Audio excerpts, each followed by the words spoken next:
హైదరాబాద్ లోని జీడిమెట్లలో జరిగినటువంటి the penguin security scam case దర్యాప్తులో పోలీసులు పురోగతి సాధించారు. పెంగ్విన్ సంస్థ యజమాని స్వాతిని అరెస్ట్ చేశారు.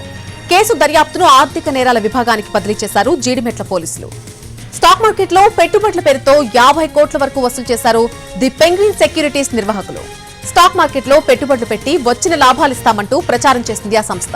పరారీలో ఉన్నటువంటి పెంగ్విన్ సంస్థ చైర్మన్ కోసం పోలీసులు గాలిస్తున్నారు.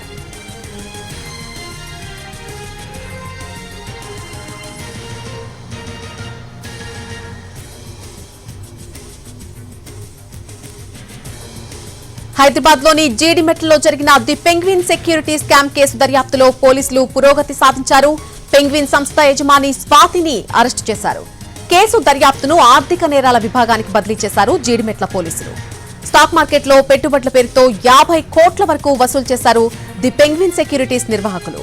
స్టాక్ మార్కెట్లో పెట్టుబడి పెట్టి వచ్చిన లాభాలిస్తామంటూ ప్రచారం చేసింది ఆ సంస్థ. అయితే పరారీలో ఉన్నటువంటి పెంగ్విన్ సంస్థ చైర్మన్ కోసం ప్రస్తుతం పోలీసులు గాలిస్తున్నారు.